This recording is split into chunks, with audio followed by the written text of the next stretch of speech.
So Bob Arum just gave boxing a warning. Not about one fight, not about one promoter, about power. Now Dana White wants to change boxing, but Arum, he sees danger. Because when one company controls the sport, the fighters may lose the leverage that made boxing different. And Bob Arum has seen everything in boxing, the good, the bad, the business behind the business. So when he speaks on Dana White, Zuffa and Turki Al-Sheikh, Fury Joshua and fighter pay, this is not just an old promoter complaining. This is a warning about boxing's future. So this is a reflection on a Bob Arum interview. For those that don't know, Bob Arum is a legendary promoter. When he speaks, there is a lot to learn. So hopefully we can gain perspective and understanding. So one of the first statements made by Bob Arum, and I'm paraphrasing, is that Dana White is bad for boxing. And he makes a harsh attack. Now it's important to remember that when you look at someone making a complaint, it's important to look at the validity of the person. So if someone's complaining, what is their CV and what is their credibility? Clearly, within the realm of boxing promoting, Bob Arum is the credibility. You could argue he is the authority. He has years and years of understanding and credibility and experience in this game. I guess the main question here is, why is Dana White bad for boxing? And when he says Dana White, he doesn't mean Dana White necessarily as a person. He means Dana White's infrastructure, or I assume he means Dana White's infrastructure.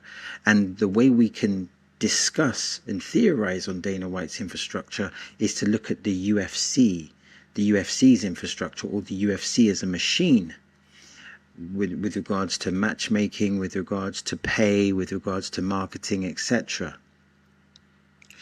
So then the next statement is that Arum says Dana White's agenda, his agenda goes beyond promotion, because according to him it's about removing sanctioning bodies and centralizing boxing power under Zuffa. There's a lot of things there. So the first thing is that there's an agenda.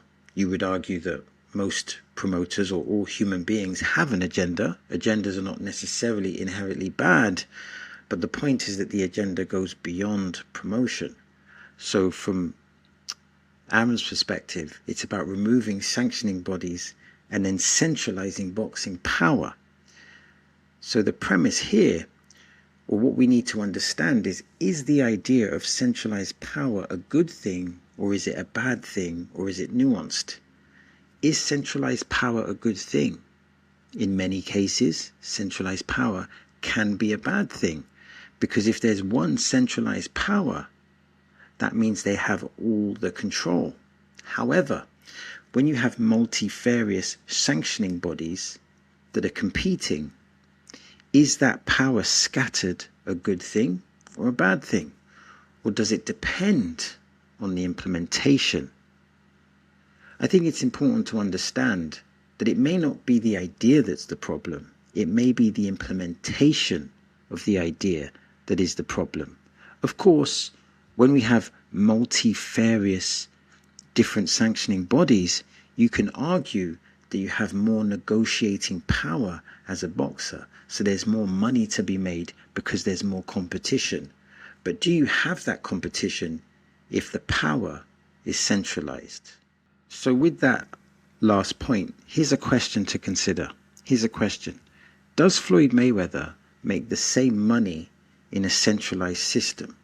And that may answer the question, or it may give us some understanding of if a centralized system is empowering. Again, the answers are perhaps nuanced, because even if we concede that Floyd Mayweather wouldn't make the same money in a centralized system, that doesn't necessarily mean a centralized system is inherently bad. So the next statement is that the UFC's fighter pay model has already sparked major lawsuits, and Arum believes that Zuffa boxing would bring that same model into boxing. There's a lot to break down here. What is the UFC's fighter pay model? and also the lawsuits. That's a big thing here. And is Zuffa Boxing, are they stating that they're going to bring the same model into boxing? Is the UFC model going to be brought into the boxing model? Or would it be an enhanced version of the UFC model? Or will it be a different model? I'm not sure. What I would say about the lawsuits, it's important to remember that the lawsuits are a byproduct of effective capitalism. In other words, when you have businesses that make lots of money, inevitably there will be lawsuits. So a better way to phrase this might be to state, what is the merit of those lawsuits? What is the merit? What is the moral merit of those lawsuits? Because, of course, where there's lots of money, where there's businesses generating money, there will be lawsuits. And then we have this issue of, is the UFC fighter pay model, is it an effective one?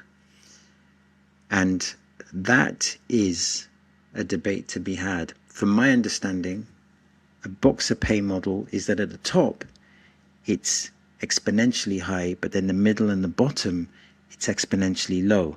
Where with UFC, the higher levels are not as high as the boxing levels, but the middle levels and the lower levels, they're better than the middle and the lower levels of boxing. Of course, my premise could be incorrect, but that's my understanding of it.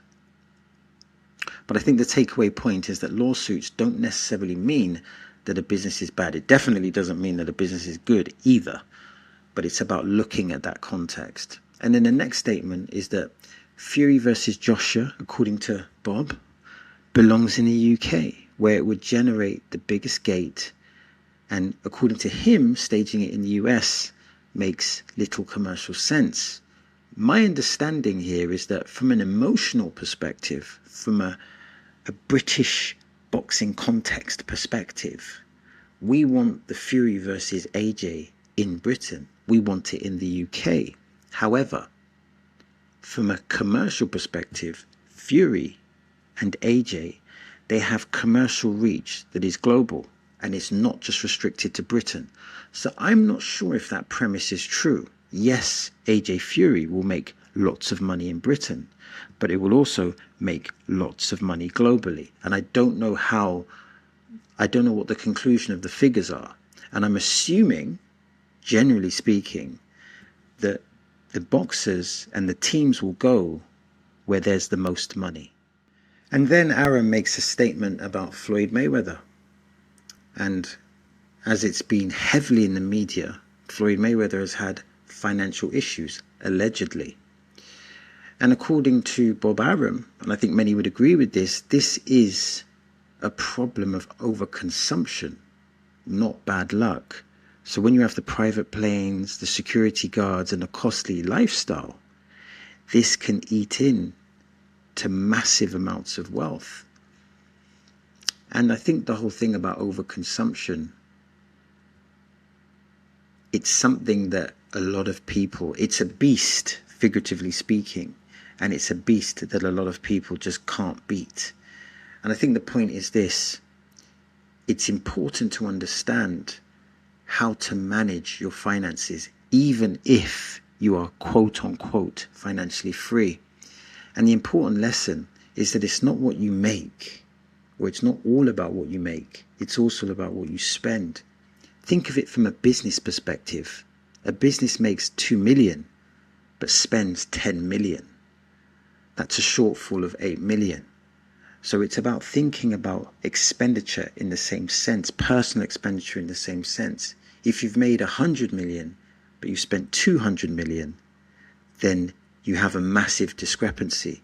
So it's about managing consumption effectively. And Arum also states that his refusal to work currently with Zuffa is structural, not personal. So it's a structural decision. It's not based on any personal conflict. And in essence, he's opposing importing the UFC fighter pay model into boxing. I guess what it's important to recognize here, that the UFC model may not be a bad model, but is it the best model, or is it a good model? And according to Bob Arum, he feels that that model wouldn't be the most effective. And it's important that when we look at a criticism, a constructive criticism, it's very important to look at the source. And the source of Bob Arum is very, very credible. He is an established authority, and he's developed his credibility, and he knows more than maybe anyone in the world about the business of boxing. That doesn't necessarily mean that he's right, but it means that he's in a position of authority to make a very valid argument. So here is my final statement. Think of this. When Bob Arum speaks, boxing should listen. His credibility has been earned over decades. His opinion should be respected, even if people disagree with him. Now, boxing is messy because power is scattered. But that mess protects fighters. It gives them options. Now, a centralized model may look cleaner, but cleaner is not always fairer. Now, the UFC built a machine, but fighters paid the price, according to some. Now, boxing, it must modernize, but not by handing one company the keys. So that's the end of the video. Now I'm trying to build a digital boxing community. That means I'm interested in your comments, I'm interested in your questions, and I'm interested in your observations. Now, if you want to support the channel, simply like and subscribe and click the hype button. And if you want to watch more content like this, then simply click here or click here. As always, thanks for your time. It is much appreciated.